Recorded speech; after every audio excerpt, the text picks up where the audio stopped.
And there we go. Good morning, everyone. I'm Jim Cressman. I'm the host for this Zoom meeting on this Veterans Day. Very fitting. As you might be able to tell, I have got my service cap on, and I could play the Air Force theme song, but that's a little biased. And but what we want to do here is talk about a couple of programs. And you know what? Bear with me here, because I'm going to get my screen.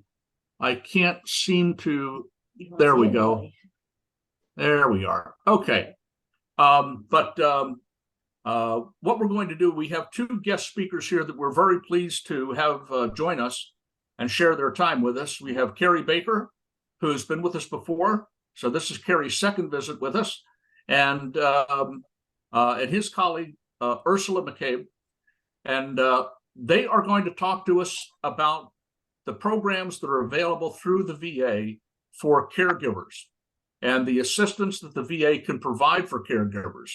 We sometimes take caregivers for granted, but what they do for us is invaluable. And honestly, most of us could not be without them. Ursula, welcome, and thank you for being here. Kerry, thank you and for being here and sharing your time with us. Ursula, I'll let you go ahead and explain some of these programs to us. I wanted to again thank the veterans endlessly for what you have done, and the battle that we face right now is going to continue. We're not going to give that up, but we need to recognize our caregivers as well. Ursula, welcome. Good morning, and it is all yours. Well, good morning or afternoon, depending on where you are. I am so very grateful that I get to be here to present on this topic for both all of you and the caregivers that may be taking care of you.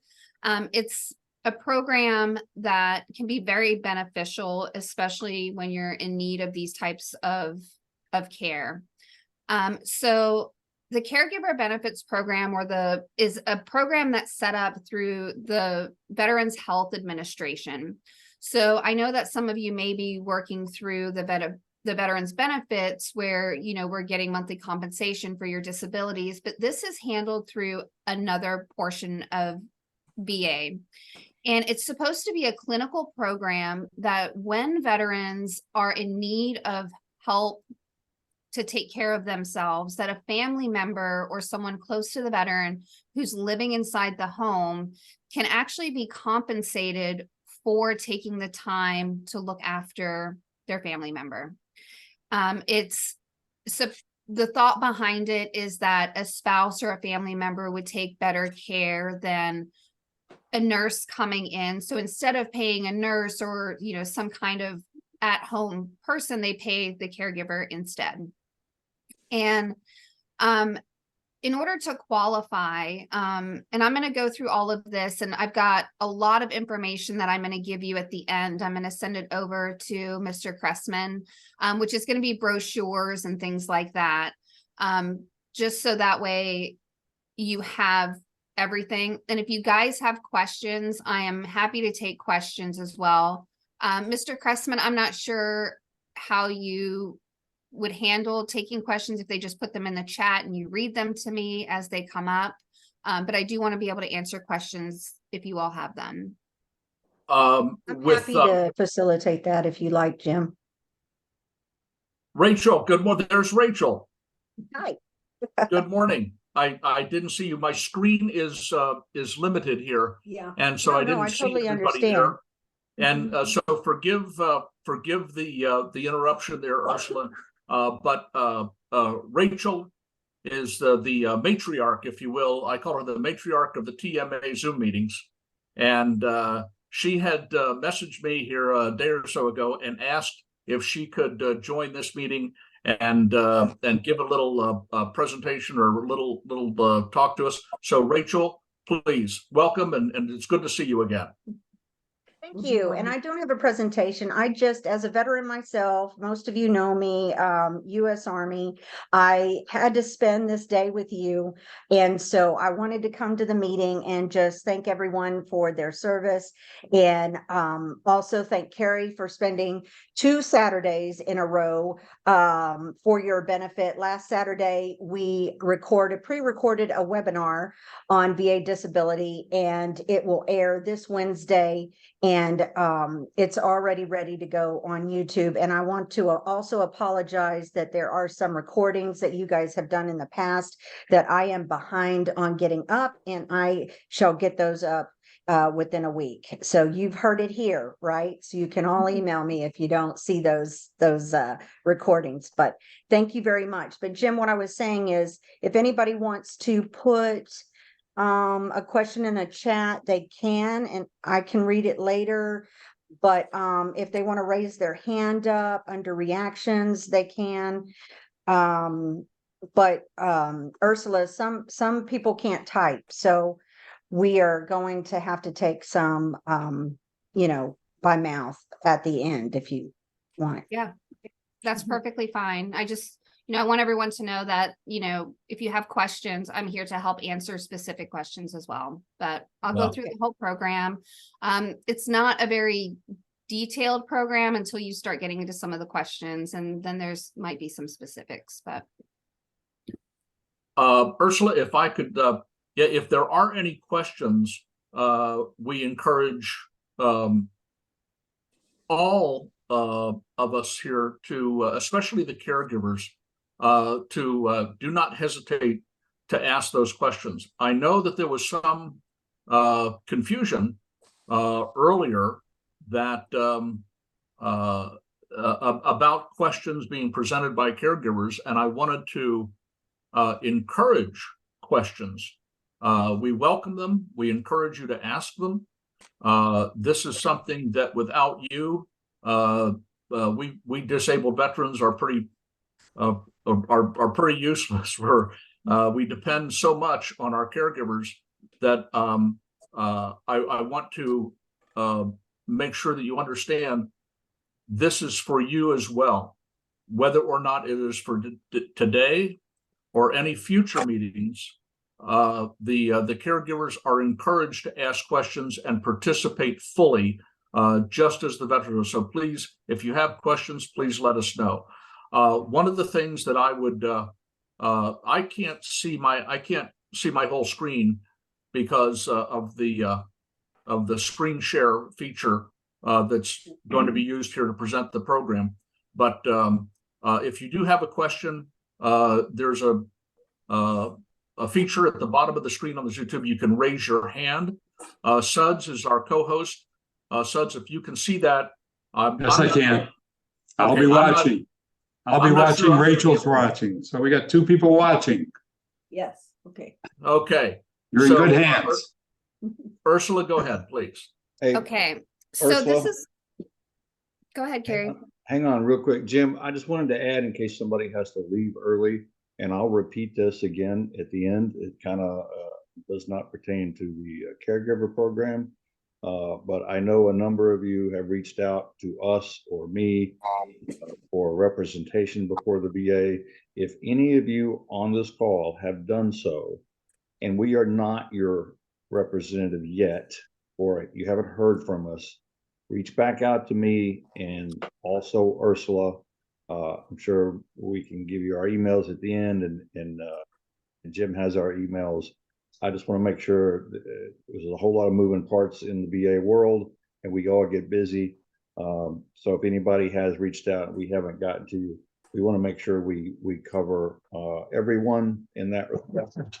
I'll say it again at the end, and that's all I'll say on it for now. And I'll let Ursula take over and do her presentation. Thanks. Okay, Kerry, thank you.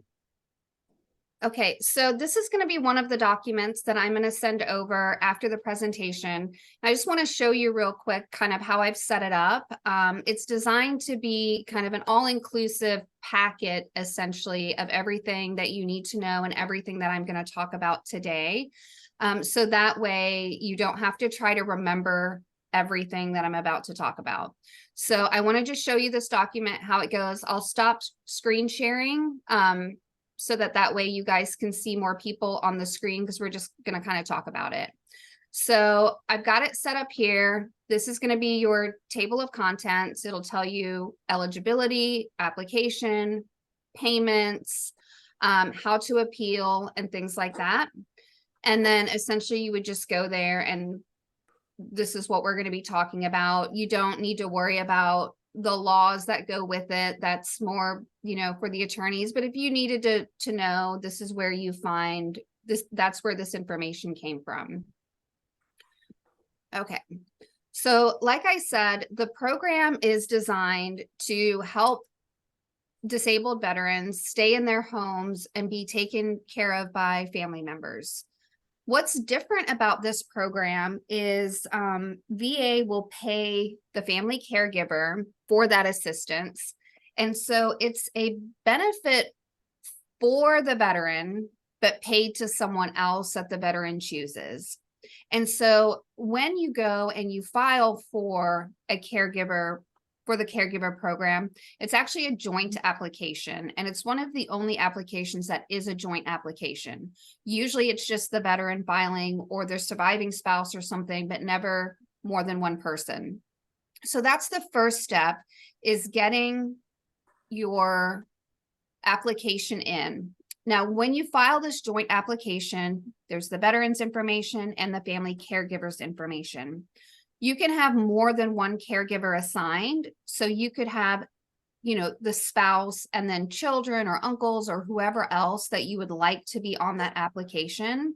And each one of those caregivers needs to qualify, but only one caregiver will receive the benefits, meaning the health care, the stipend, all of the ancillary benefits that come along with being a caregiver. So that's the first thing. So in order to be eligible, like I said, the veteran has to be eligible, but the caregiver also needs to be eligible. And sometimes we're seeing denials come through because the caregiver isn't eligible. So make sure when you are assigning a caregiver, it's someone that's going to meet the qualifications as well. So Ursula, sorry to interrupt forgive me, you, Ursula, but I'm sorry, go ahead, please. No, Jim, I think we're going to say the same thing. We're not seeing a presentation right now. You're not sharing your screen. yeah, Are you? I'm just going to go Yeah. through it. It's just a Okay. document. I wanted you guys to be able to see everyone who may raise their hands. I'm going to send this document out. I stopped screen sharing. Okay. Would All you right. rather have it up? I think we'd rather have it up. I can Okay. see who's raising hands.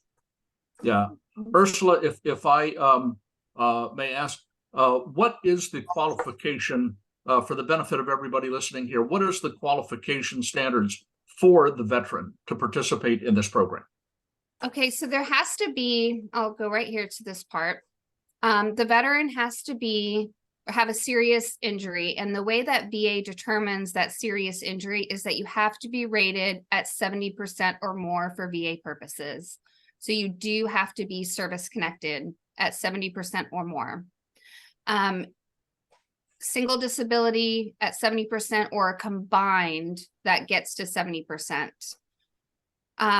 TDIU at this point, so if you have a 60% rating and then you have TDIU, which makes you, payable at that 100% rating, at this point does not qualify, but it is making its way through the courts and it's up at the CAVC right now. So you do have to be service connected at least 70%.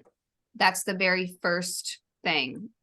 Now, it's important to know that you don't need, let's say you're service connected at 70% for mental health, but you need caregiver assistance for your IBM. It doesn't matter what conditions you need assistance with, as long as you have that 70% threshold. So it's actually supposed to be easier to get caregiver assistance than it is to get aid and attendance through VA. It's supposed to be, but it's not. There are more denials on the caregiver side than there are for aid and attendance. So that's it. So that's the first part, is the 70% rating. And then the second part is needing help from another person for a minimum of 6 months to come. So if you are just recovering from surgery, that doesn't count. But something like IBM, you're going to need continuous care. And that continuous care needs to be because you are unable to perform ADLs. You need help with putting on your socks, getting dressed, taking your medications, and just not being able to do things to take care of yourself. And then there's another part needing, supervision, protection, and instruction, meaning that you're unable to know that you need to take care of yourself mentally. And so those are the requirements, the 2 requirements, 70% and need help for 6 continuous months. You have to require this. What was that? Impact to get everything down in one. Just needed. Michael, can you unmute yourself there so we can hear? There we go. All right. Can you hear me? Yeah. All right. What is it? It's veterans with myositis. Oh. Are you gonna fry that bacon? Michael, do you have a question? Not at this time.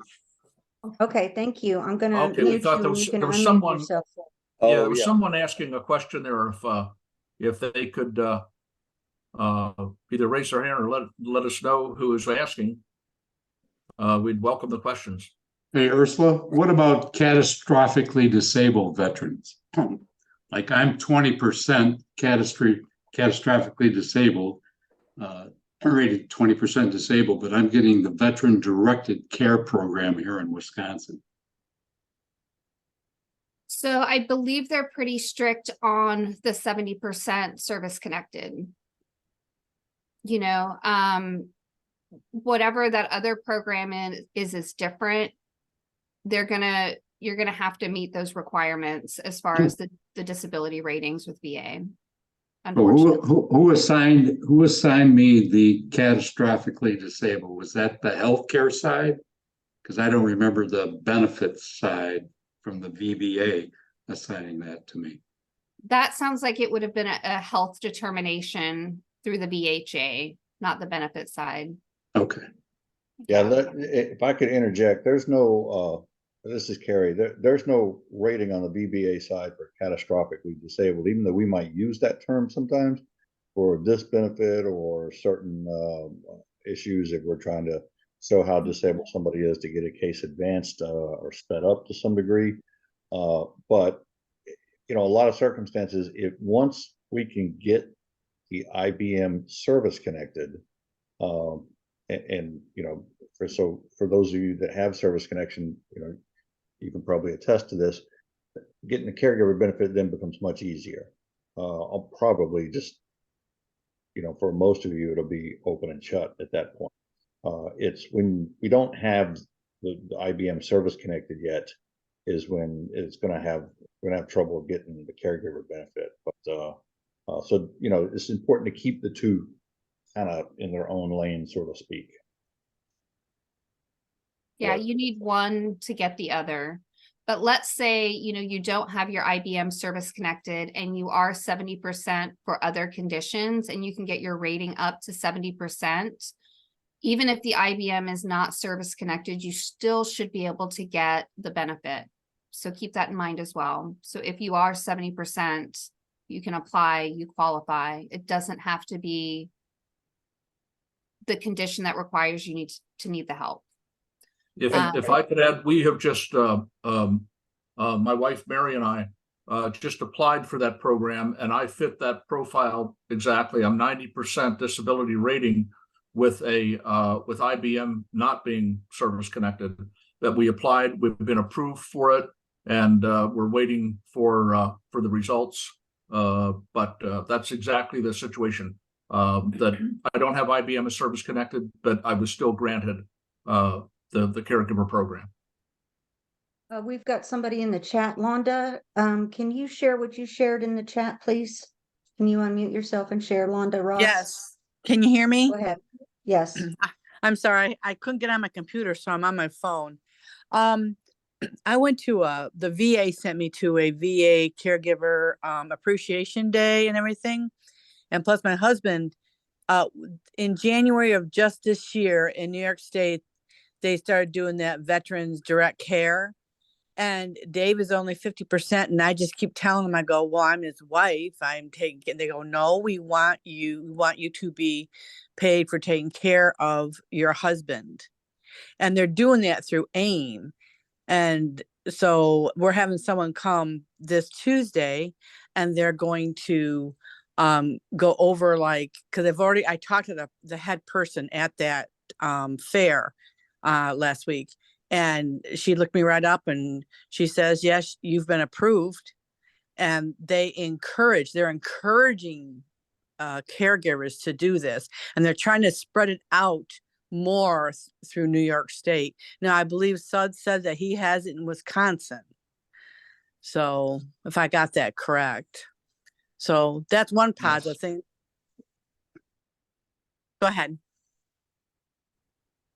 Yeah, so the states may have different programs as well. I don't know how they do it. All I know is that with this program specifically, this is, the requirements that are needed through everything. So definitely check out those types of things. If you're under those thresholds, you don't qualify for this, there may be other things that are similar.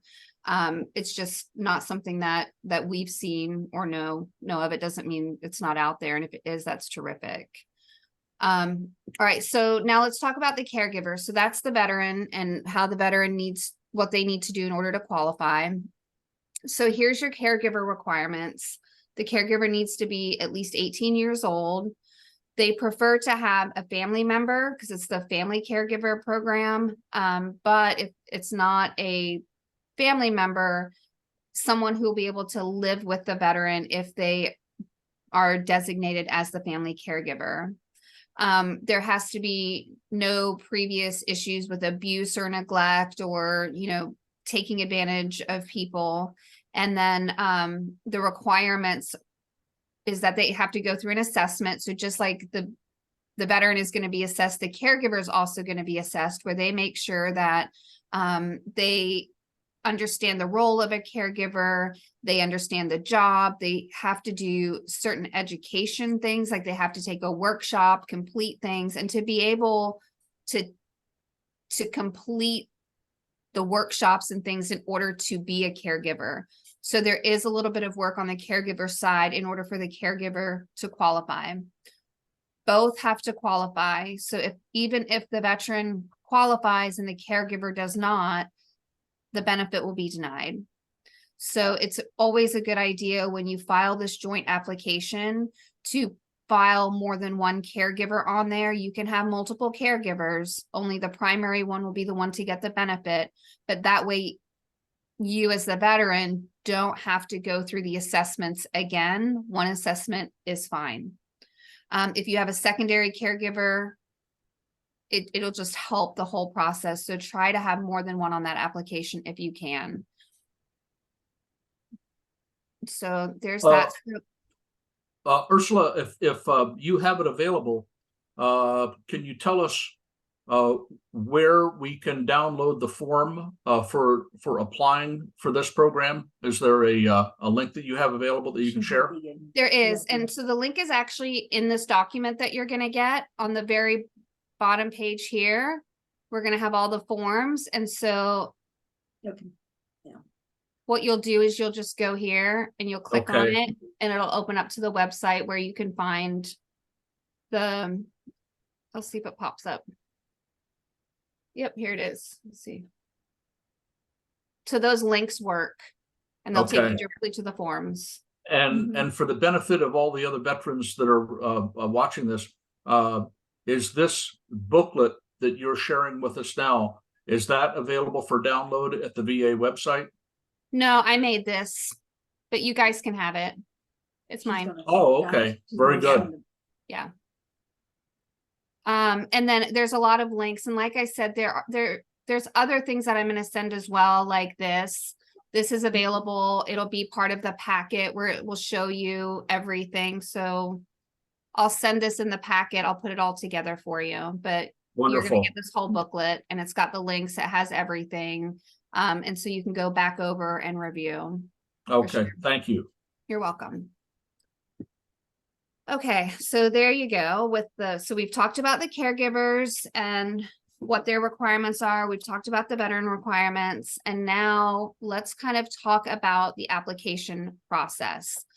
Like I said, you're going to get the joint application, fill that out, try to have more than one caregiver if possible. So that's going to be the very first step right here. Oh, you're going to put in your application. They have to make a decision on the caregiver application within 90 days. They have been doing that. Most of the decisions I'm seeing are not favorable. It's a very high denial rate, and I'm not sure. I think, you know, if you all meet that 70% threshold, where did it go? Goodness, I'm sorry.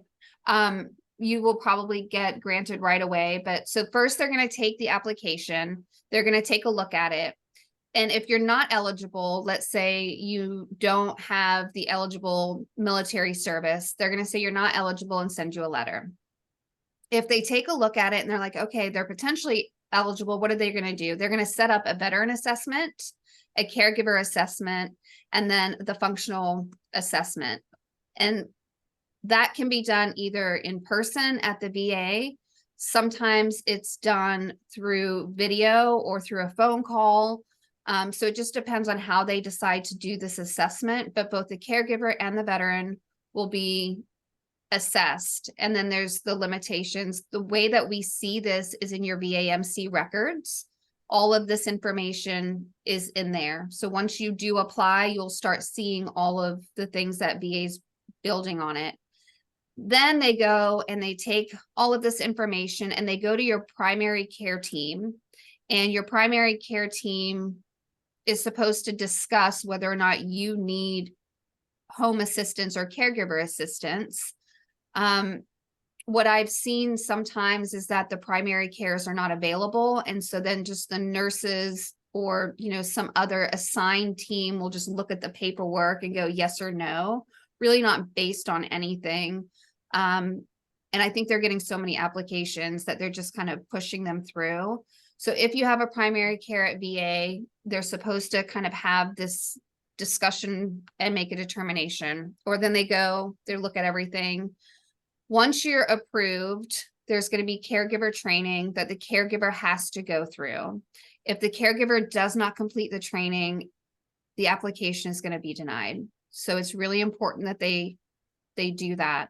They'll also come and do a home assessment, meaning they're going to come in with the caregiver and the veteran to take a look and see, you know, how things are at the home and whether the home is an appropriate place and the caregiver kind of knows what they're doing. So they really are making sure that everything is okay there. They're either going to approve or deny at that point. And that's how that goes. If you're approved, it's just a letter. They say, okay, you've been approved, and then you'll get all the information, and all of the benefits will start there, and you'll hear from VA, and there's some follow-up that happens there.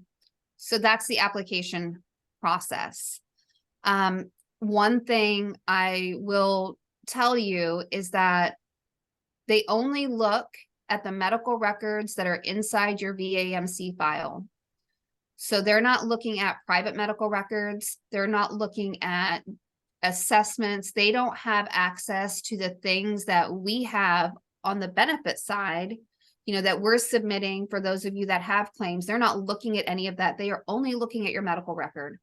So if you are seeing a combination of VA doctors and private medical doctors, it is really important that you get your private doctor's notes as part of your VAMC record for them to review.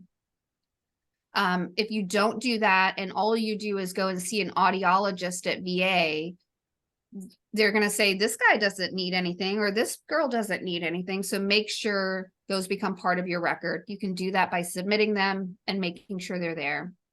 That would be one of the biggest things that I found.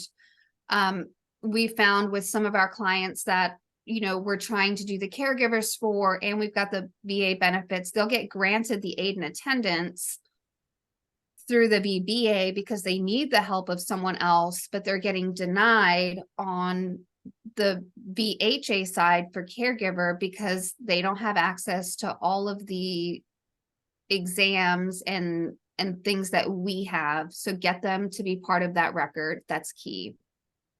Okay, so that's kind of the application process. And then you'll get this, and this kind of just goes into depth a little bit more about what I just talked about, the home assessment, all of that. Okay, so now we're going to talk about payments and how they work. These are also a little bit different. So what happens is after you've got your functional assessment and they decide that, okay, you are eligible and we're going to pay this caregiver, they're going to put you into two tiers. There's two tiers, tier 1, tier 2. So a level 1 is someone who needs the help of someone, but they can do some things by themselves. Like they're not to the point where they're 100% needing the help of someone, but someone does need to be there. So then the primary caregiver will receive about 63% of, so it comes from, there's a chart out there that says, if you live in this area, this is how much money people make, and they've got these different tiers, and you'll receive 62% of that payment tier.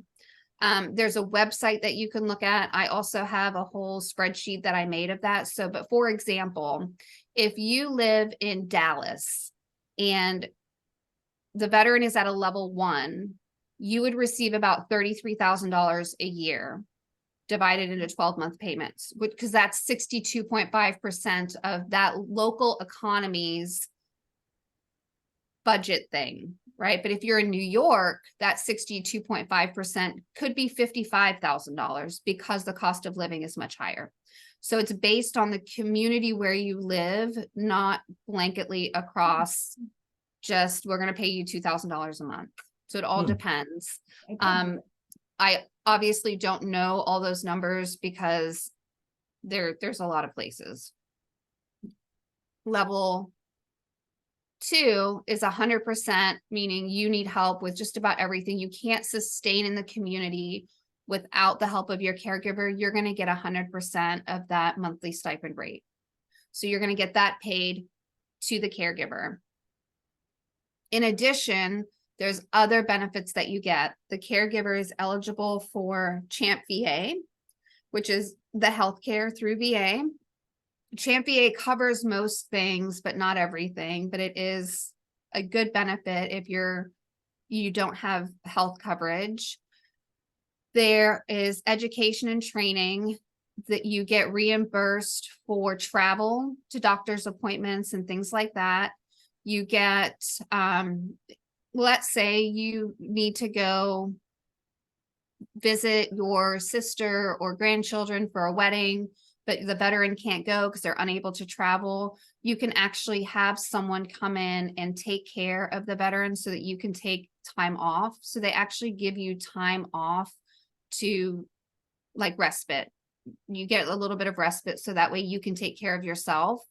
And there's a lot of just support that you get being a caregiver, because it's a hard job. It really is a difficult job, and it's support with all these other benefits, and also to get paid, for the work that you're doing around the home.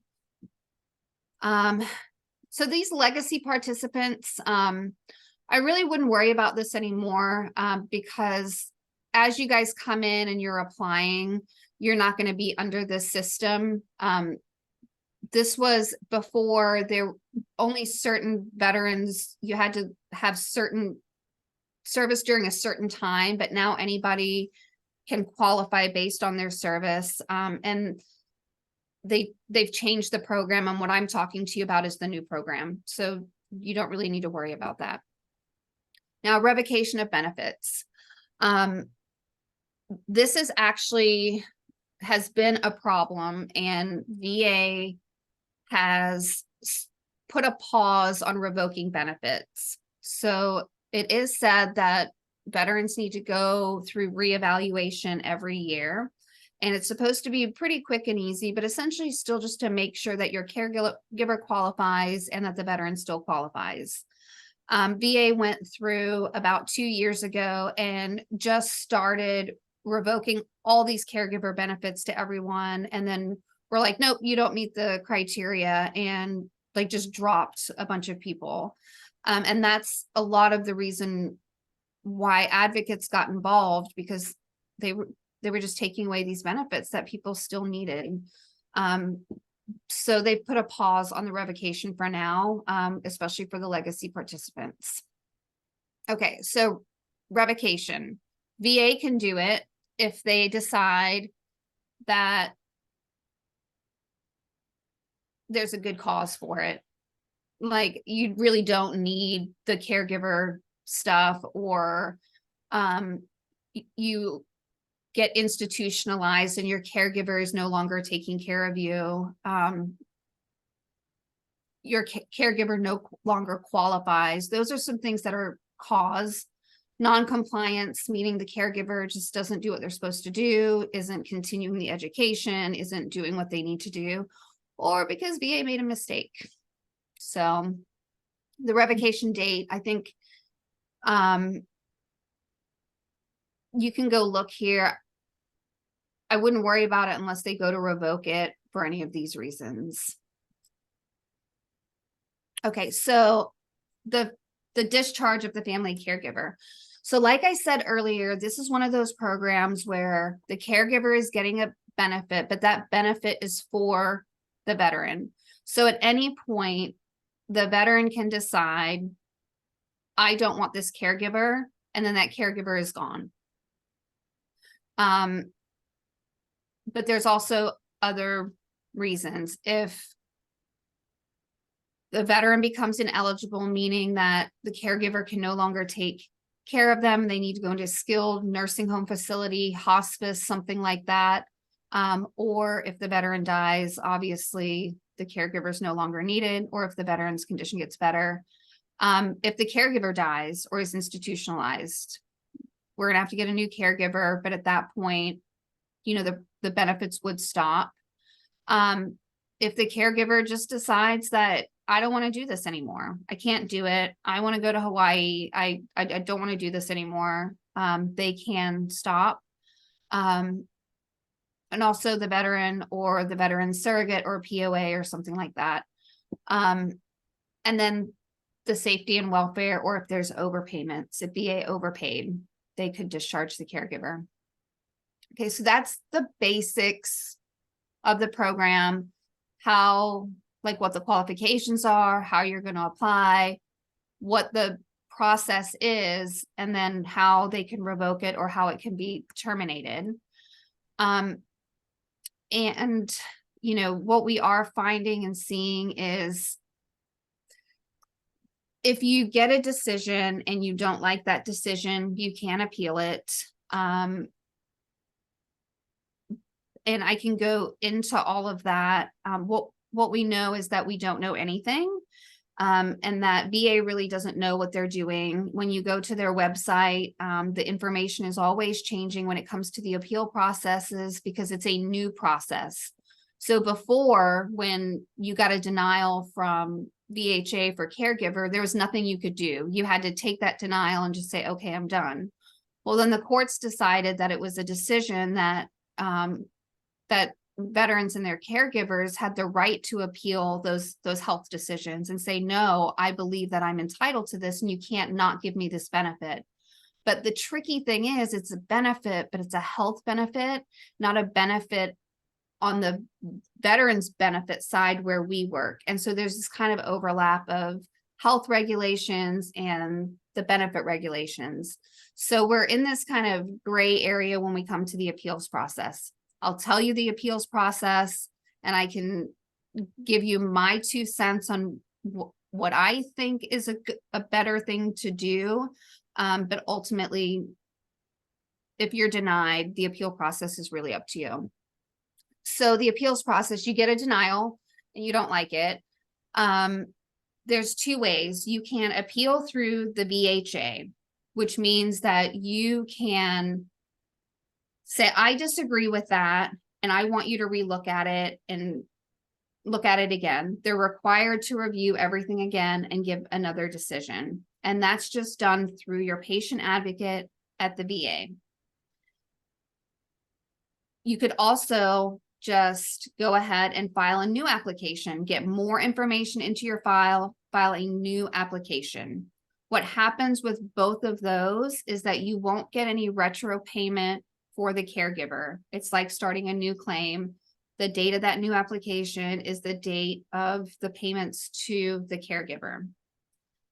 The other way you can do it is more like the benefit side, where you can file an actual appeal to the VA, where you use the same forms like we use on the benefit side to file a supplemental claim, meaning you want to submit additional evidence. You can file, or you can go straight to the board. So those are your options. The good thing about doing those is it preserves that effective date. And just like the benefit side, you would get a retro payment if it's granted back to the date of the original application for the caregiver. What we don't know, what we know is that VA doesn't know what they're doing with these claims. There is, like the benefit side, we have rules and regulations that tell us how to handle these. The VHA has no idea what they're doing. So we're finding that these applications or appeals are going into the evidence intake center. They're sitting, they don't know what to do with them. They have no clue what to do with them. So they're just like, okay, we'll do something. I've actually even seen, I filed an appeal for one of my clients for a caregiver application, and they went ahead and granted aid and attendance, which was great. We were going for that, but it was an appeal to the healthcare. So they don't know what they're doing with these applications when you do file them to the EIC. And there's no rules to tell them what to do. So I don't know that there's a whole lot of benefit to filing an appeal with an 0995, because it's just going to sit, and it's going to sit for a really long time. So if it's a benefit that you need, which you probably do if you have a caregiver, you may be best off just refiling that application and submitting, making sure that your VAMC records are good and not worry about that retro payment. And if you continue to get denied, then maybe at that point, take it to the board. Where we're sitting with board appeals is the board doesn't know how to handle these either. There's no rules, there's no regulations. They're not arguing the benefits stuff. It's a medical determination. So the board a lot of times is just sending it back down and going, well, we don't know what to do. Here you go, VHA, review everything, because nobody knows what's going on. And so it's frustrating when it comes to appealing the decisions.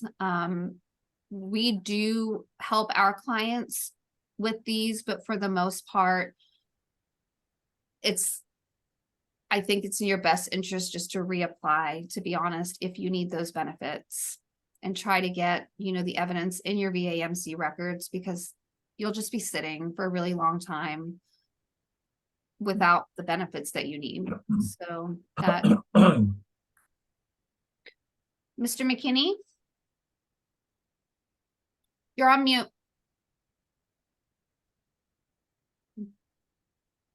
I have a question. I get aid 3 times a week.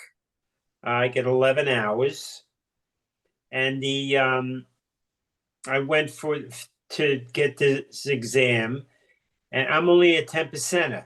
So, but I get aid 3 days a week. Now, would I still be eligible to put another application in for a caregiver like my wife? You could put one in, but you have to, they're pretty strict on that 70% disability rating through this program. Okay. Because they still give me 3 days a week, so.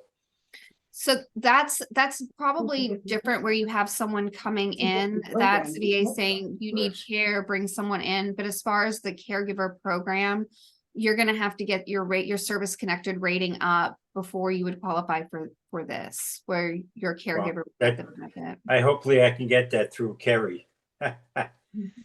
He's the man. If anyone can do it, it's him for sure. We're gonna give them hell. I wanted to add one thing just real quick, just because it's interesting, sad, but interesting. One of the, and Ursula knows a lot more about this program than I do, so I want to make that clear. So I really appreciate her doing this. But a few years ago, one of the cases that brought this sort of issue to the limelight, so to speak, about VA revoking benefits, and this was when you couldn't appeal, was they when it was pretty much confined to Iraq and Afghanistan veterans, there was a triple amputee, both legs and one arm, near the hip, near the shoulder, that they took off this program abruptly with no due process and said, you know, congratulations for, you know, completing your, you know, your caregiver program. We're glad you're back to normal, some kind of language like that. And they said, you're healed. And so that made it to the press, obviously. You know, I don't think triple amputees, you know, and the guy took it well. He made a joke about he's glad the VA was able to reattach both his legs and his arm. And but you know, at that point, that was kind of the icing on the cake. You know, so this program's been through the ringer. I've disagreed from the very get-go that, you know, when they come out and said, oh, nobody can appeal this, you know, that's it's not like you know, your doctor saying you need aspirin instead of Motrin. You know, in my opinion, that is a healthcare determination that you cannot appeal to the board. This should be in the realm of a benefits decision, in my opinion. But you know, my opinion doesn't matter when it comes to this. So, just a little background, and I'll leave it at that. So. Okay, Kevin, you had a Dennis. Did you have any other comments there, or I may have gotten out of line at this time. Oh, thank you. Go. Thank you, Dennis. You had a question. You just asked him. Kevin. I was answered. Yeah. Yeah, Jim, you talking to me? This is Kevin. Yeah, there you go. Okay. Yeah, Ursula. Back in March of 2022, the number 2 at VA, I don't recall her name, and the executive director of this program, PCAFC, testified before the Senate Veteran Affairs Committee, and they said there's an 85% rejection rate. And the Senate Veteran Affairs Committee came back and says, that's the problem, fix it. So in the last 18 months, I've been through 3 appeals, and I'm on my appeal now since April of this year. Are you aware of anything they've done to change the program in the last 18 months that might drop that the rejection rate of 85%? Let me interject there, Kevin, if I could, because I saw your question on the chat. What you're talking about is the, you know what, never mind. I'm going to let Ursula, I read that wrong. I thought you meant PACT Act, because I know there was, Oh, yeah. I know there was recently something on the PACT Act that had about that similar number of rejections, and it was inaccurate. Must be the no nicotine in me, but I read that incorrectly. So my apologies. My apologies. I don't know of any changes that they're doing at VHA to change the rejection rates. I don't. I think until there's some kind of regulations or rules, or the court system knows really how to handle these appeals. Are you talking about like the initial rejection rate is about 85 to 86%, or the appeal rejection rate? That's what the VA told Congress. And then they said on the appeals, they have a 10% pass-through rate. So it's almost impossible, according to what they told Congress, to get approved of this program. But like Jim said, he got approved. I think Ed got approved. So there are people getting approved, but I have the same disease, the same disabilities, and they're not going away. But my last appeal, it's been there for 6 months now, since April. And I went to the Mayo Clinic. I did a full workup. I submitted those papers. I got rejected. I had a VA OT evaluate me, the VA's own people, and that's where I'm sitting now. I submitted that in, and I would think that their own OT assessing me, saying that I need home care would be enough. But 6 months later, I'm still sitting here. So Yeah. I Have can you, tell. go ahead, Kerry. No. You go ahead, Ursula. I'll follow up. Have you had an opportunity to look at your VAMC records and see the determinations that they're making? So it's in your actual medical record at VA. So if you pull that, you will see what they're basing their denial on, more than just what the letter they mail you. Have you had an opportunity to look at that? that hasn't been consistent in all my denials. I don't always get that in my VA record. Sometimes I always get a letter, but there's only been one time when they've made an entry into my VAMC records. And one of the problems is, I have external records outside the VA, like the Mayo records. I have no way of knowing if I give them to all my doctors, and I assume they scan them in, but I have no visibility on that. So I can't prove the external records are in my VAMC. And I talked to the patient advocate about that, and she assured me they were, but I kind of doubt that they are.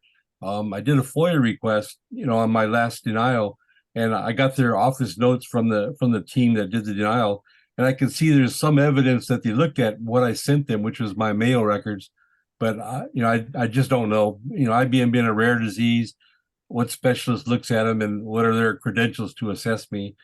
I applied during COVID, so I actually only had an over the phone interview. I never had somebody come and assess me, so I'm kind of at a quandary here.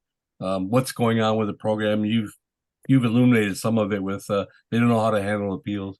Yeah, they have. And did you file an 0995? Is that Right. what you filed? Yeah. Yeah, Right. they don't know what they're doing. So there's a separate FOIA request that you can do for the VHA specifically about your caregiver decisions. So it's kind of like a claims file that we have on the benefit side, but this is strictly for caregiver. If you can Yeah. you can use this form, take it to your Right. patient advocate.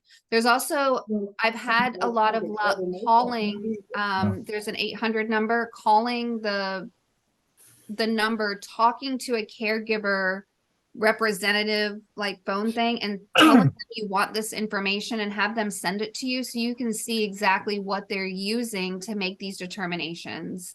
Yeah, I call that caregiver number, and they always say the same thing. Your case is waiting to be assigned, but that's the status I always get. So in other words, just saying nobody's looked at it, but it's waiting to be assigned. Because they don't know what to do with it. Right. Like going into the EIC, they don't have a process. They don't know where to put them. They don't know how they handle. We have rules that VA has to follow when we file an appeal. There's Right. certain things that they have to do, policies, procedures. We know the rules. Here, they don't know what to do. But if you're still in that supplemental claim lane, you can submit your medical records from Mayo into the EIC and say, this goes with my caregiver application. You should be within that window because they haven't made a decision. Yeah, every time I file an appeal, I put whatever relevant records are in there with the appeal, knowing that they probably aren't going to be in my VAMC. So I've submitted those records to them, and there is evidence that they've seen them because I did the FOIA request, and I could see in their office notes that they referred to some of my Mayo records. And I had 3 different visits look at my last appeal, and every one of them, they backed each other up and said, rejected, the veteran's not doesn't need, he can do ADLs or whatever the reason was, but they just their language says I'm not severe enough to need care, and that's pretty consistent in their denial. So one thing when it comes to the ADLs that I would also like to just make sure that you guys know is when they talk about inability to do ADLs, It means every single time you need help Right. doing that. Uh-huh. So let's say, for And then you just get example, out of it. if you have a back condition and when you flare up, you can't put on your shoes and you can't bathe yourself and you can't move, you need help. But when you're not in an active flare up, you can put on your shoes and bathe Right. that ADL isn't going to qualify. So Right. if they're looking individually at each ADL, they're Mhm. like, well, he can do that sometimes, and he can do that sometimes, and he can do that sometimes. They may be denying based on that. So it has to be, you can't do that ADL every single time you attempt to do that ADL. Right, yeah, that was brought out in the congressional testimony. That exact point was brought out. But like with me, I can put my shirt on, no problem, but I can't put my pants on because I can't lift my legs up. So can I do the ADL of dressing or not? You know, that's debatable, I guess. So Yeah, okay, thank you for the presentation. I appreciate your time. you're very welcome. I hope I'm giving you some little nuggets to take with you. Yeah. And unfortunately, you know, we just don't know about this program because VA just doesn't know what to do with it at this point. And there is case law that's going up. The actual case that allowed advocates to come in and allowed veterans to file these appeals is actually up at the federal circuit. Yeah. You know, so all of this could change again. They could take this away and say, you know what, you can't appeal anymore. Mhm. So there's a lot of unknowns with it. So just be flexible with it. But if you know, need the care, you can always file a new application at the VHA as well. Right. Yeah, I You'll lose recently your got, effective date, but you'll get the benefits. yeah, So I you have recently had my doctor sign my homebound form. I forgot the number, the VA homebound form, so I've got that now. the And 2680. is that the one that's homebound for SMC? Yeah. I've got that now signed by my doctor, and it's extensively annotated with all the specifics, you know, with an attachment. So I'm hoping that'll have some effect on this. But make sure it gets into your VAMC records because that's what they're going to look at. Yeah, I know when the doctor signed it, he handed it back to me. So how does it get into my records if he doesn't have a copy? Right. He was probably thinking you're going to take that to the benefit side because that's a benefit side form. So Right. it's different, similar Yeah. conditions, similar types of things, but Right. the 2680 is for the benefit side. So you Right. need to make sure I would send in that 2680 along with your 0995 to Mhm. the evidence intake center. Yeah. And That's- say, but just know what might happen is VA might start processing a benefits claim for aid and attendance for you. Just Yeah. know that because I've seen that happen too. Well, I checked the PCFC block on the that one form along with the housebound form. So hopefully it'll get to the right people for PCFC. It may. It also may be processed as a benefits claim for aid Right. and attendance. So Yeah. I'm done. I literally saw that happen. Yeah. Okay. Thank you. Yep. Yeah, I wanted to add real quick, something that everyone should think about is, you know, these decisions are all over the place. You got to look at what is probably glaringly obvious, but you know, the patient advocates, you know, start these decisions out, and so, you know, you got to think about how many VA medical centers are out there. A lot, more than VA regional offices, and these patient advocates are typically, this is not something, in my opinion, they're really trained to do. And so, you know, you're going to have, I just think that's a recipe for disaster. You know, I mean, it doesn't help the presentation today. It's just, you know, for points of discussion, but it's a recipe for disaster because you've got a ton of people out there in different backgrounds deciding very important claims with you know, that some are just letting anybody through the door and others are letting no one through the door. And in my opinion, there's no real leadership inside VA on this subject, just like there's no real leadership on many subjects in VA right now. And, you know, we just got to keep fighting them, win your actual claim and hope that helps get these benefits. Ursula, there's no continuity in the VA from many standpoints. It is pretty much what I've experienced is it's the luck of the draw, and we would love to see some universal applications of this thing, or some continuity between one office and another office, or one hospital and another hospital. But yet that does not exist at this point. Ed raised his hand. Let's see. Ed, you had a question. Go ahead and unmute yourself, Ed.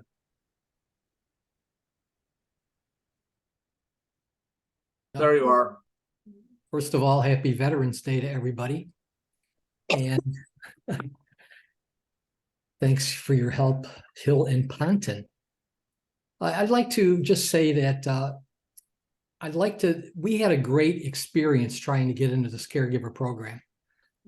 It took us less than 120 days. We applied for it late last year, and we were approved probably in March of this year for the caregiver program. I'm at 70% disability, service-connected disability, for tinnitus, insomnia, and depression related to the insomnia. I haven't got on, but it's working, so. Ken Hampton, quiet. Oh, go ahead. Suds, if you could mute everybody again, so we filter out some of the background noise there, that would be helpful. And then as each. I muted everybody, so Jim and Ed, please sign in again, please. There we go. Thank you. We're just picking up background noise. Appreciate your help. Go ahead, Ed. Unmute yourself again. Yeah, unmute. Got it. Okay. There it goes. So our experience with the caregiver program was pretty positive. It went like we were approved in under 4 months. To us, there was no problems at all. But we had people come out to the house and they talked to both my wife, April, and myself separately. And, you know, and 3 weeks later, everything was done.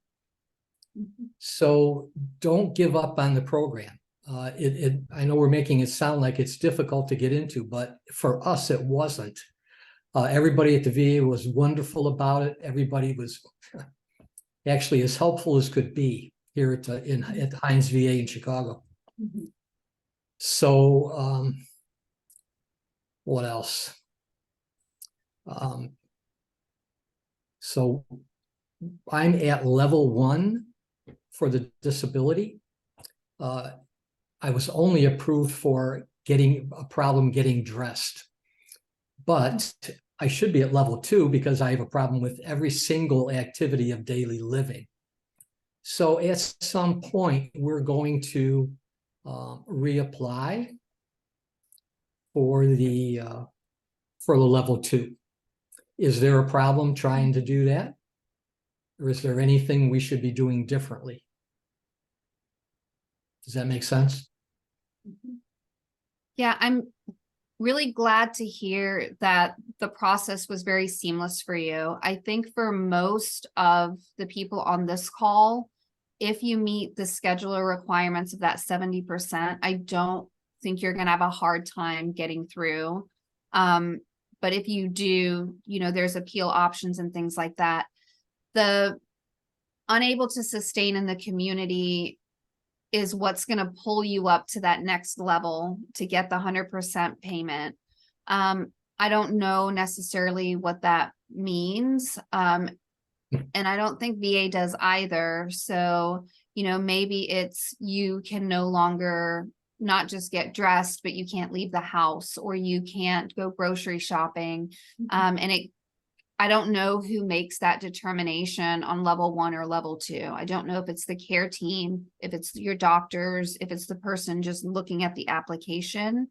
But I would say if you disagree with being at a level 1, I don't see why you couldn't go to them and say, hey, I'm unsure why I'm only at a level 1. My wife has to take care of me full time and can't work, and we need that additional money. You can always go back and just see what they say, and then see why they say you're not at a level 2.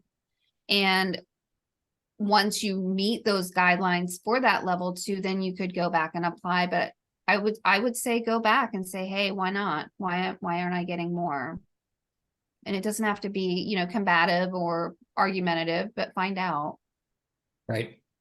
So I was in the letter I got when I was approved for that 70% disability. It said I would have gotten more than 70% had I said that I had a problem with more than one ADL. Apparently, what they got out of my application for the disability was that I only had trouble getting dressed, when in fact I have trouble with all of the ADLs. And they said if I had included all of those in the claim, I would have gotten 100% disability. But I was denied everything for inclusion body myositis. They didn't recognize anything for that, although they did put a note in the claim that I got back saying that, and they was like a whole page in the document explaining that I have inclusion body myositis and it's very debilitating, and it's going to continue to be even more debilitating. So. Ed, if I can respond to what you just added, the application, when Mary and I submitted the application, we received a phone call from the VA hospital here in Grand Junction, Colorado, and I explained to them, as you did when you and I spoke, you said that you had sort of preempted the conversation, disclosing that you had a disease that was pretty rare called inclusion body myositis. I took that lead from you.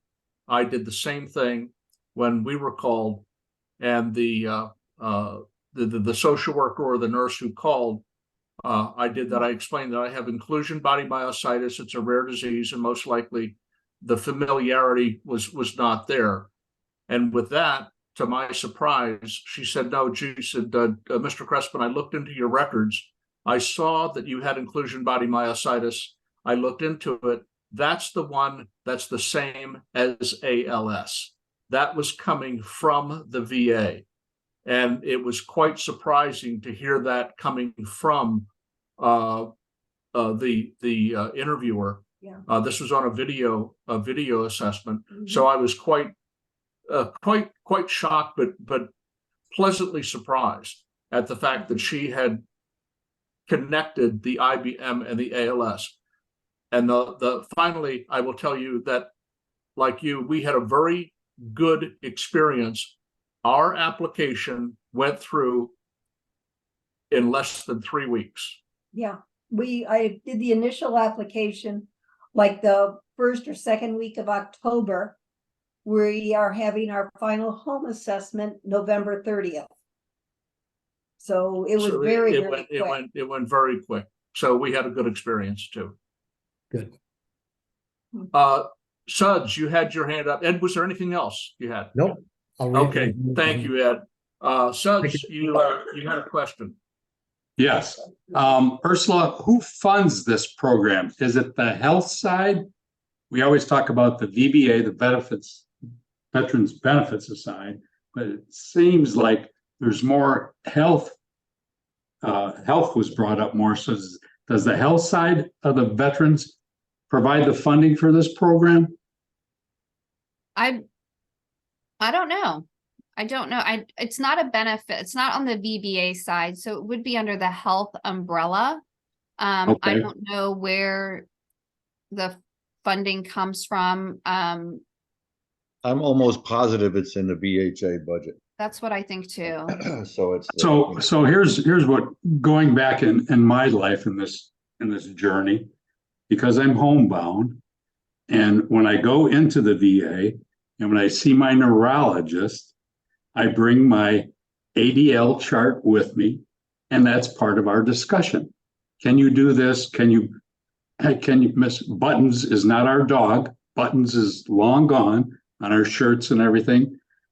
It's like a tie, like I used to wear a tie when I was in business. Now there's no way. I don't wear shoes anymore because I've got lymphedema. But we discuss everything that is a part of inclusion body myositis, with the neurologist.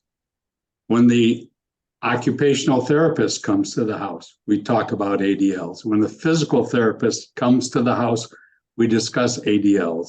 We discuss everything that's going on along this journey. When my social worker comes to the house, we discuss ADLs. When my psychologist from the VA comes to the house, we discuss ADLs. Like Ed, we talk about mental health when they come to the house. We discuss everything that inclusion body myositis has done with our life, what has changed in our lives.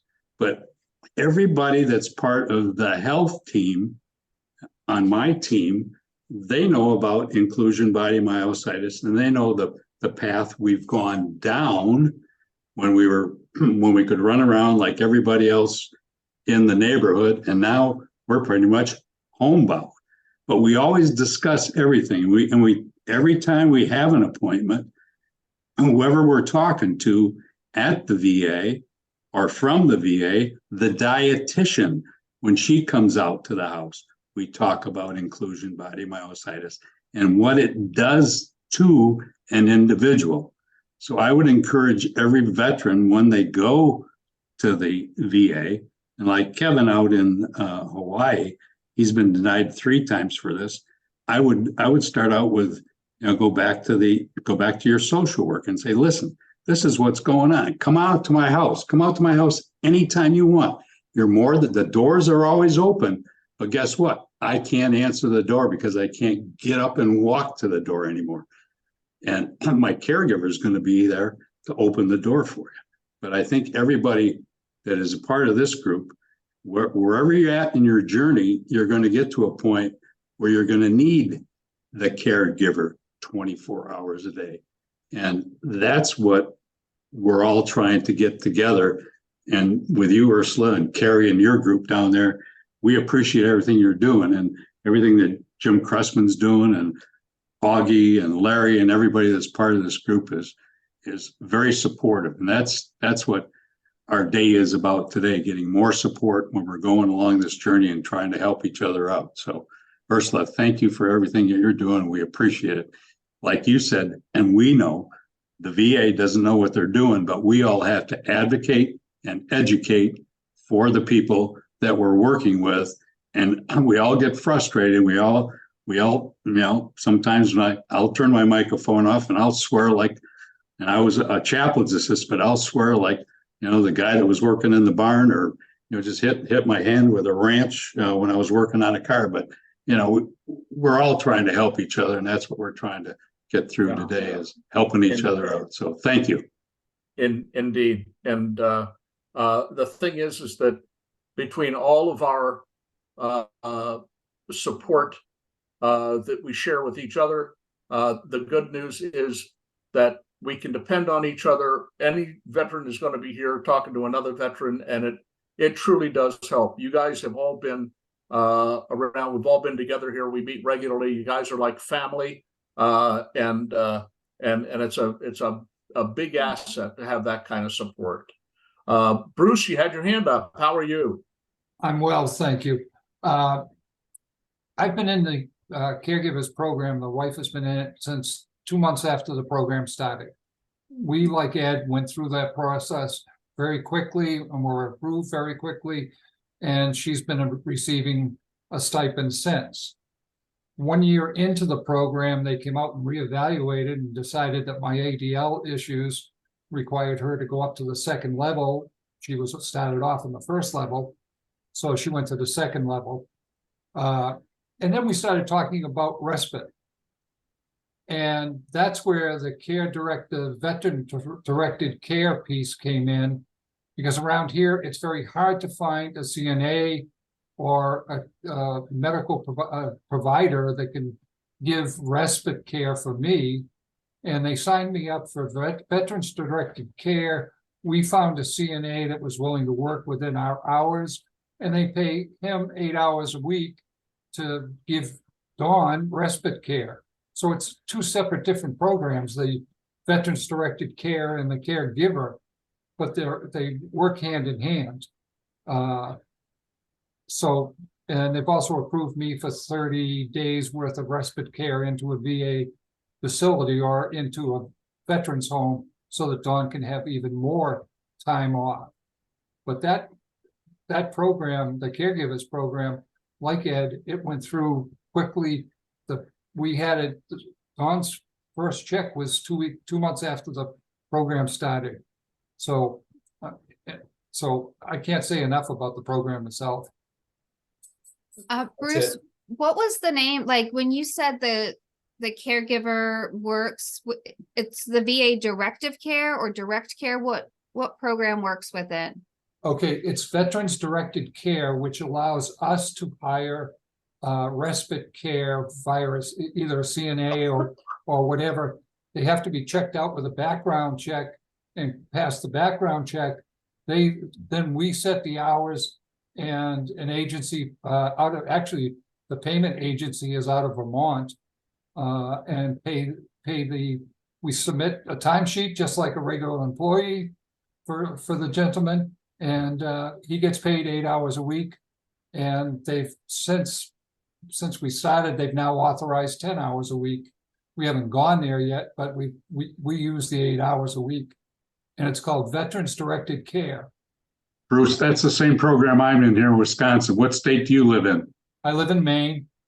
Maine, yep, that's one of the states that's on here. It's available in Alaska, Colorado, Illinois, Indiana, Maine, Missouri, Montana, North Carolina, Pennsylvania, Vermont, Washington, D.C., and Wisconsin. It's run by ARIS Solutions, ARIS Solutions, and it serves about 700 veterans throughout the United States. Took me like a year to get on it, but that's the same program we're on. Yep, that's it. Bruce, there was a question. Bruce, there was a question from one of the veterans there. What is respite care? That was a question that was submitted. Respite care is for the caregiver to have time off. Dawn's with me 24/7, 365 days a year. She's my wife, and she's also an RN. So she needs some time away from me, and I need some time away from her too. You know, it's just common sense. So what we did is we split it up to 4 hours one day and 4 hours another day. And that frees her up to go do whatever she wants, including medical appointments for herself. So it's good, and you can have more hours than just 10. It's all up to the social worker that administers the program out of the Veterans Health Administration, out of my CBOC. So, Okay. and Thank you. by the way, he's also been with me 2 years, and he's had a $2 an hour raise. And the other thing to think about is for the respite care is it's also like you can do it the way, you know, Bruce is doing it with his wife a couple of days a week, but it also can be used, you know, if your wife wants to go or your caregiver wants to go on vacation and needs to take 3 days off, they can actually, you know, put the veteran into programs, day programs, into a facility for the level of care that you need for a couple of days as well, and VA will cover that as well. So it's not just the weekly stuff, it's also for a little bit longer times if needed. Yes, they've set up to 2 weeks. They would set up to 2 weeks if needed. Yeah. So It's important, and the respite care is important. It's a big part of the program for the absolutely, caregivers. absolutely. Yeah. Okay, I'd Larry, like was to- that? But I'm sorry, Yeah. was that Larry? Did you have a question there that you I wanted to do. ask? I do. I have a question. I'm on VDC and have been for about 4 years or more. And my wife is my caregiver, and we get 40 hours a week. And we're at the top level. We get $51,000 a year. Well, it's tax-free to me, but yet my wife has to pay taxes on it because she's a recipient of the money. As far as the caregiver benefit that you all are talking about, I'm not familiar with that. the only financial benefit that we get or have gotten, I only just became 100%, but for the last 17 years, I've been at 0% and have had no compensation other than VDC. And we're at the highest, I guess, amount possible. But as far as family caregiver benefits, I'm not quite sure how that works in here in Florida. I know VDC is good in Florida and it's handled by ElderSource. The payment comes from ElderSource. But I think we can help you with that, Larry. okay. Yeah, I need Okay. to look into this VDC program because it seems like it might be, I think it's, I don't know, but it seems like it's kind of a privately run thing that VA contracts for, whereas the caregiver program is run specifically through the VA. I do know that if your wife is being compensated or you're getting care somewhere else, I don't know how that would interplay with getting the caregiver benefit through VA as well. I don't know if they would take that as a double payment. So I want to look into the VDC. And when you say VDC, you're talking about the directive care that Bruce was talking about? Yes, ma'am. Okay. Yes, So I wonder, it's called Veterans Directed Care.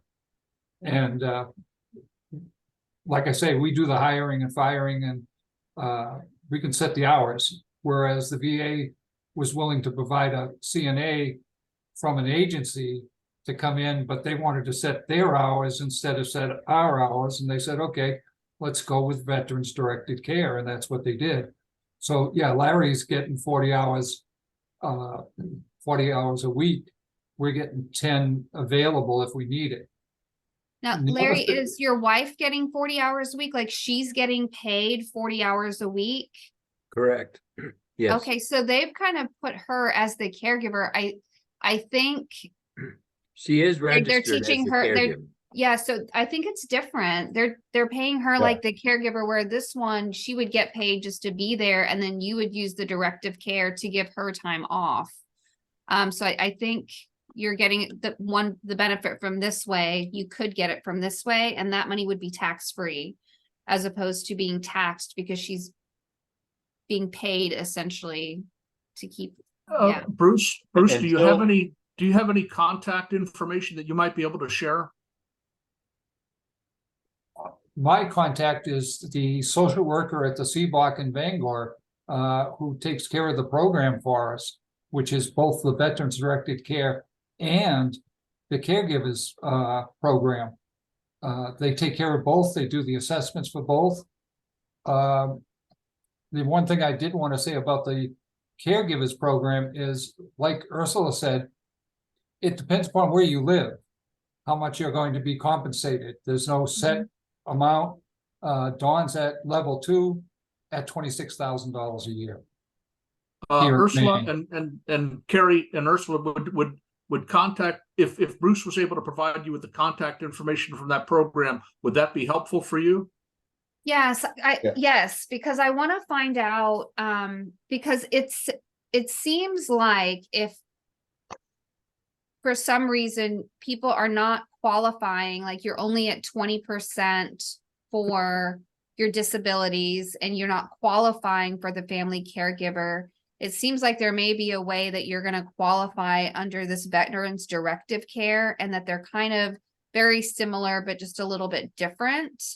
And so it would be helpful to know how they kind of work. So if you could send me something, I'm definitely going to go look into it, because if, you know, I have a veteran that's not qualifying under family caregiver, I'd like to give them the information of this Veterans Directive Care.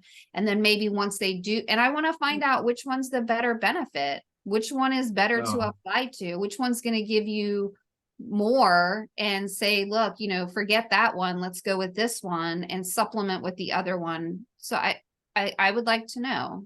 Yeah, Yes, Bruce, please. would you be able to forward that contact to Ursula and Kerry? I can email it or I can fax it, either way. email. I put both of our emails on the chat, so it's on there if you want to email it to us. And I'd like to add that, you know, until we started helping Larry with his case, I had never heard of the directed care. And I've been doing this a long time. And that was the very first I'd ever heard of that. And especially I found it really interesting that he was getting that care, and he, you know, at that point he wasn't service connected, because that's what we were working on. Which kind of echoing Ursula's point there, you know, the service connection can get in the way or help, depending on which side you're on, for the caregiver stuff, but it doesn't sound like that's the case with the VDC. And I don't know that there's an offset, or, you know, if you can, in other words, can you get both? It's just one offset the other. I've read the statutory language of the Caregiver Act, and I don't recall, and it's been a minute, but I don't recall any language in that act that says there's an offset to a different program. Now, I could be wrong there, and it could be in the regulation, not in the statute. So, but that's, you know, definitely get us that, because that's a new benefit for us. Bruce. I've got Bruce, if you would. I'm sorry, go ahead, please. I've got a complete folder. I'll fax all the pertinent information that you guys can need, including the forms that we filled out to get into that program. And I won't fax it. I'll scan it and email it to you. Okay. And I'll copy you in, Jim, too. Yeah, Donna Butler if I need to, I can forward it. Yeah. I'm sorry, go ahead. Donna Butler has her physical hand up. I just wanted to point it out so she could put it down. Yeah. Donna Butler has her. Go hand ahead, up. Donna, you need to unmute.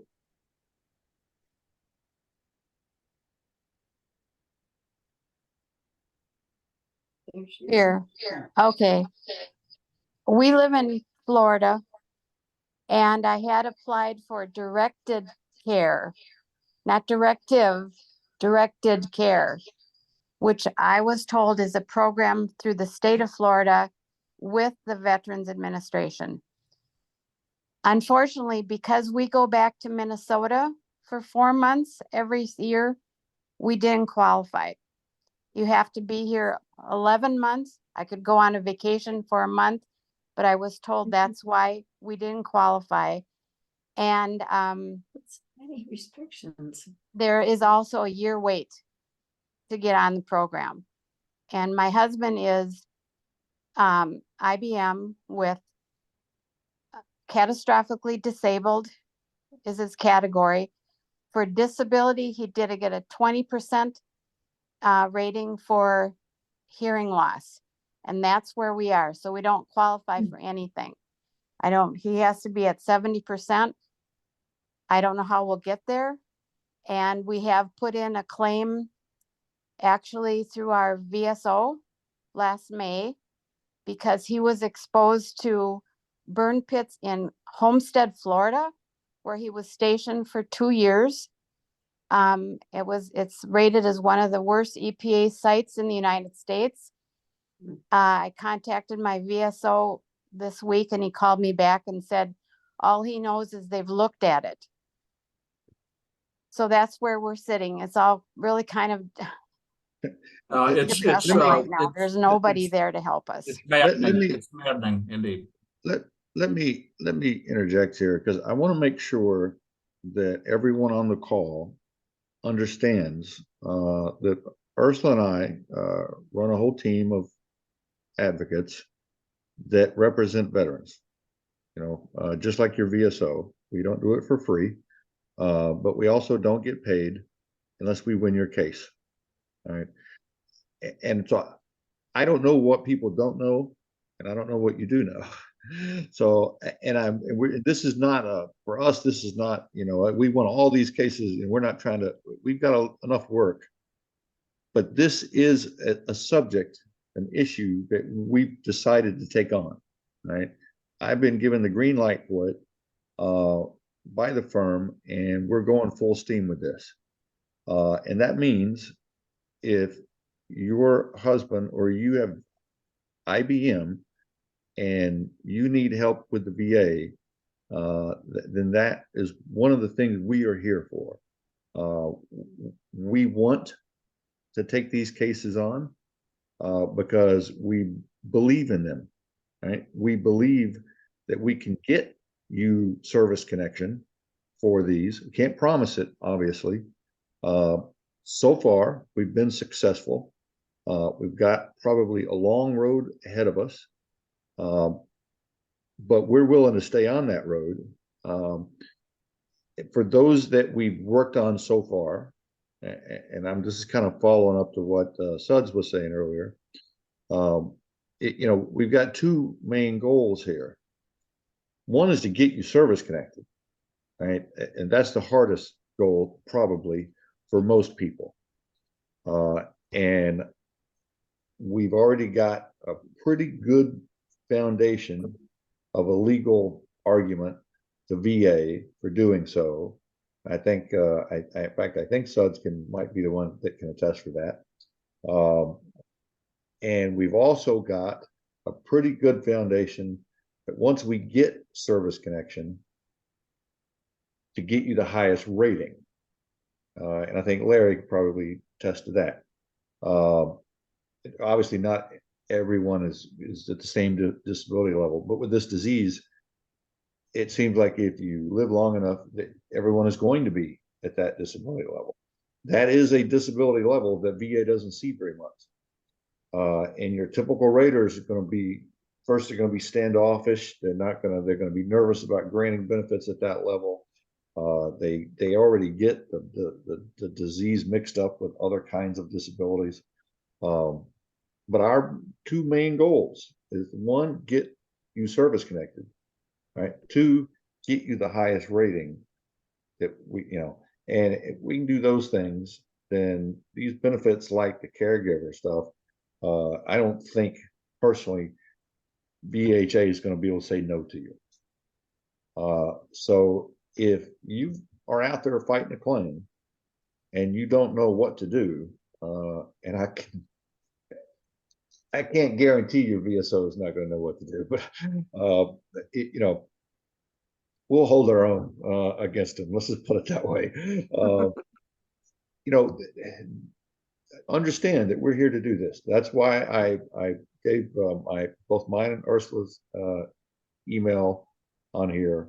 If we're not your representative, and you want us to be, and this obviously it's your call on this, okay? If you want us to be, reach out to us. Reach out directly to me and directly to Ursula. We are both motivated and excited, and quite frankly, very honored that this group is allowing us to help, for one, and is trusting us to do that, to try to get service connection for you guys, because it's not. I don't look at this as this is a big deal. It may not be affecting millions of people, but those of you, as you know, that are on this call, that it affects you greatly. And that's not something I take lightly. It's not something Ursula takes lightly. And when it comes to getting benefits, getting service connection, getting compensation, not so much the healthcare side like caregivers, although we're learning there. And fortunately, because of Ursula, we've learned quite a bit. On the compensation side, that's what we do all day long. That is all we do, is fight these kind of claims. So if you're out there fighting and you're not sure what to do and you want our help, by all means, reach out to us. And again, I want to reiterate this too. If you have reached out to us and you haven't heard from us, or you're still waiting, reach out again, because we get lots of traffic. And and I said before to send me your messages. Now I'm saying send it to me and send it to Ursula. And also another thing with just not getting we have a firewall at work that is ridiculously strong. And so sometimes even if you're I send myself emails from my personal account that don't even hit my inbox at work. So if for some reason you've sent it and we have not responded, it could be stopped by the firewall. Give us a call.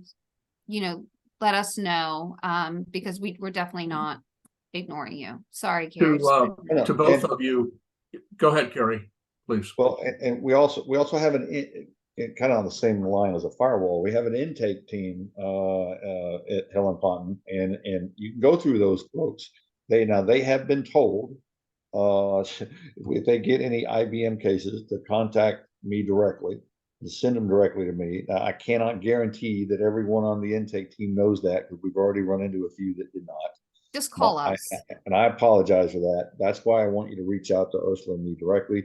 Ursula and I work on the same team. I can't say that she's my right hand, because she's my right and my left hand. And so, get to us directly, and we will make sure that you get representation and in this process. Kerry, here's one of the things that I think it's important to understand for everybody involved here, is that the battle that we have struggled with for so many years, I refer to as a 1,000,000-piece jigsaw puzzle. And we are now just trying to find the pieces. Your help, your assistance has been one of the legal aspect. Many of the other pieces are still falling into place. We have gone on to a campaign, if you will, to really get to the very source of our disability and compensation issues by directly addressing Title 38, Section 3.318. Sure. That is our overall objective. That is our objective, to get the rule changed to include IBM as a service-connected disability. Yeah. If we can be successful in that, then we will have streamlined the claim process by light years for every veteran. We're on a letter writing campaign that has been sent to every member of the House Committee and Senate Committee on Veterans Affairs, as well as a lot of individual representatives and senators. I just got a couple of requests just within the last day or two that I will get to this afternoon, to get those letters to you, so you can in turn forward them to your congressman or congresswoman and your senators. But we have gained ground, and by that I mean that this letter has been shown to VSO representatives, has been shown to VA doctors, and there are a great many eyebrows being raised on this, and there is a very overwhelming number of these doctors that are taking this to task. They see the disparity. So with your help from a legal standpoint, it just fills that void that has yet to be addressed. But our ultimate goal is to get that rule changed. And we're making a lot of headway in doing that. If any of us here want to send this letter, it's a very detailed letter describing the connection between ALS and IBM, and the fact that both are attributable to environmental exposures. Let me know immediately, and we will help you get these letters out. I'll get them done personally for you, so you can in turn forward them to your senators and representatives. That we are making a lot of headway. We're drawing close to our limit on time here. So if there's any other questions out there, does anybody have any other questions for Ursula or Kerry? Well, I would like to add, if I could, on what you just said. The one way to poke that bear a little harder is to win these claims on an individual level. That gets people's attention. Okay, and we're doing that. There was actually a couple of the veterans within the last few months have received service connection on their original claim. No appeal. Okay. You know, so something is happening in the background here that is helping. And, you know, there's only from a policy perspective, you know, I used to be the policy chief, so I know how these guys think in DC. When you're talking about a small number, a severe disability that affects a small number of people, right? And you've already got a majority of those service connected. And, you know, they look at that and there's a finite number. And they start looking at the individual cases and go, oh, wow, the people that are presenting this evidence the right way are getting these claims granted. Well, it's a finite number. This many have been granted. There's only this many left, we think, in the country. You know, they'll estimate these and come up with guesstimates and that type of thing. That number begins to get lower, then that dollar figure begins to get lower. And they start looking at it a little bit more favorable because they know they're not going to get 1 million claims. They know they might get a few hundred claims. And I can guarantee you the people that think about these things at that level are nowhere near as afraid of a few hundred claims as they are a few million claims. Indeed, indeed. And forget what the dollar cost is. They don't want the work. As we know that Congress is so conscientious about money, you know, yeah, that's all in our favor. But I will tell you this again, we're at the time limit here, and we're going to need to close out our meeting. To all of you, every veteran, happy Veterans Day, and thank you, and thank you, and thank you. And to our spouses and our caregivers, you just add 3 more thank yous to that, because without you, what will we do without you? You have been a magnificent help. We depend on you. We need you. We love you for doing what you do, and to that we extend our thanks to every spouse and caregiver that helps us. Ursula, Kerry, again, so many thanks for your sharing your time with us and all your input. If any of us have any questions, go ahead and you can send them to me, and I will forward them to Hill and Ponton, to Kerry and Ursula, and we'll I'm sure we'll get a response, but you know, barring the firewall acting up on you. Again, thank you. We're going to conclude things here. Rachel, did you have any final wishes? No, if they had a few more minutes, there was one question in chat that wasn't asked, and it was just, should everyone apply for catastrophic disability? Kerry? Yeah, that's something that's I can't answer that. Perhaps Ursula and Kerry may.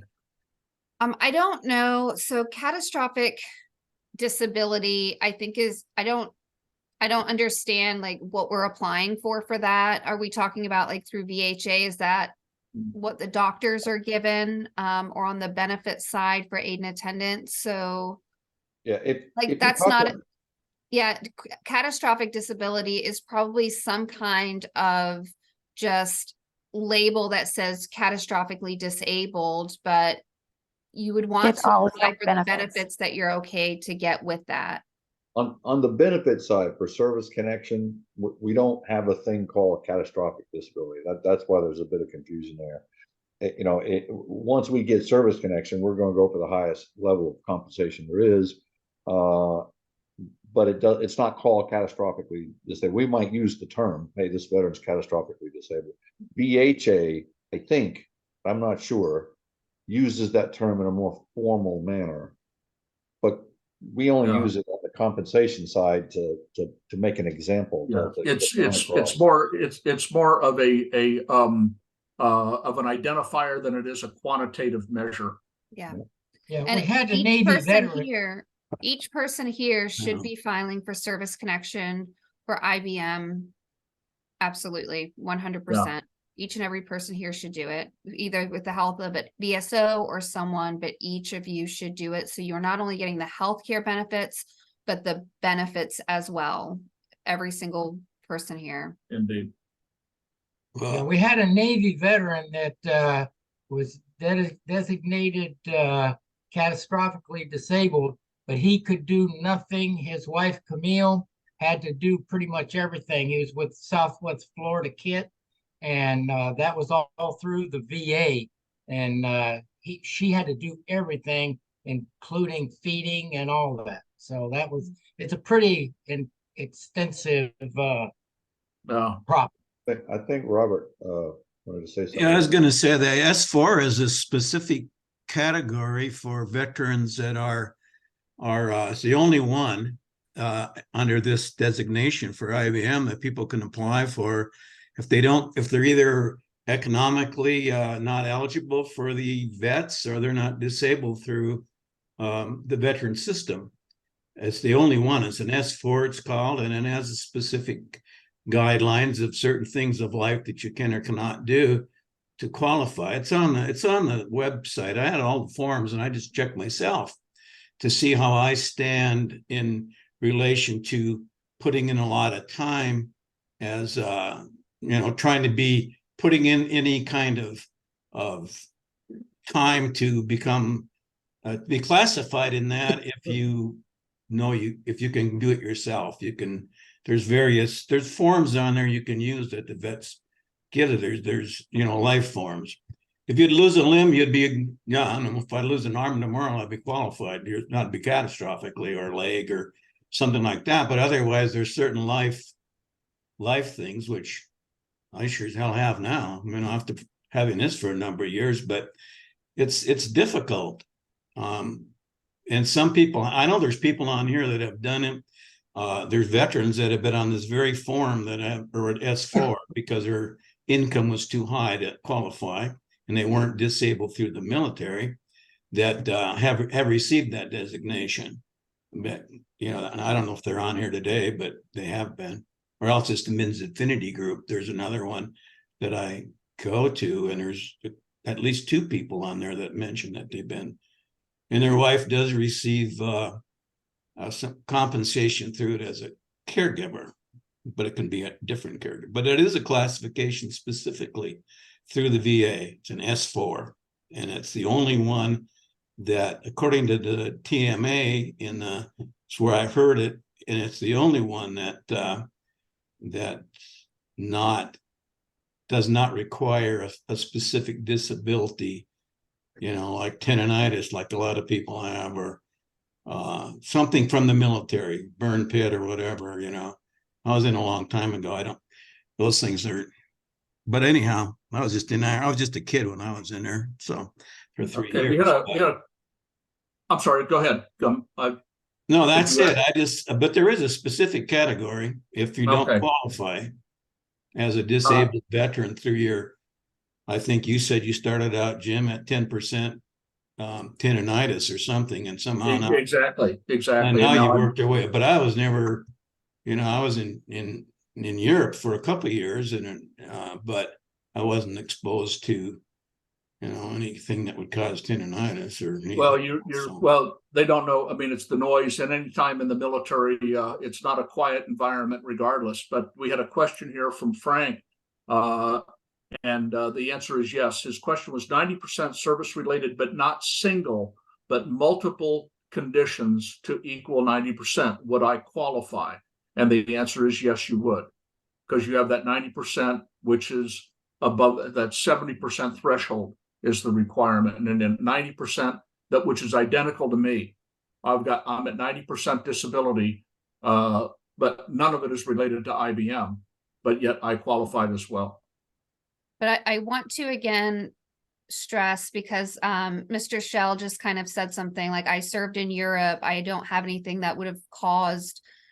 We have evidence that just being in the military causes the IBM. So if you have not filed for service connection for your IBM, you should absolutely do it, whether you believe there's a reason or not. Yeah. So I stress each of you. Yeah, I encourage everyone to file. Yeah, I would encourage all of you, if you have any questions regarding that, to read the rule, Title 38, Section 3.318, that deals with ALS.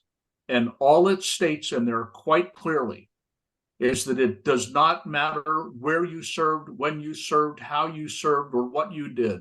They attribute ALS to military service, period. There's no other conditions to get disability benefits if one has ALS. Given the parallels and similarities between ALS and IBM, our struggle is to get IBM recognized by the VA in that same posture, that IBM would be related directly to military service and not necessarily, even though they have proved it, to any exposures, locations, or any other qualifications. It's simply military service caused our disability. And with that, I think we need to close things out. Again, to each and every veteran, a great and very thankful Veterans Day to all of you, to all of our spouses and our caregivers. What would we do without you? And so if you have any other questions that you would like to forward down to Ursula and Kerry, certainly you have my email address. You can forward them to me and we'll get them down to them. So I'm going to stop the recording now. Let's see, Kevin, you had one last question real quick. Yeah, just a quick note. I don't know if Ursula and Kerry know about this, but there was a study, military myositis, completed about a year or two ago, but it went for 10 years. Results aren't out yet, but that's exactly what they're looking at. Why is the prevalence so high of myositis in the military? And someday, hopefully, the results will come out, but who knows when. Yeah, there's been a couple of studies that I think have gone nowhere. They've completed it, but we haven't received them yet. I don't know what the outcome is. If you see anything on that, Kevin, let me know, and then we'll forward that as necessary. And I talk to the principal investigator every now and then, Dr. Schiffenbauer, so I'll ask him again if any results are out. So, yeah, I was a participant in it, so I know a little bit about it. Yeah. Okay. I got one other thing, Jim, before you sign off here. And I think Rachel mentioned it, but on Wednesday, this coming Wednesday, November 15th, there's going to be a military veterans with myositis, disability and claims, how to submit them and appeal them.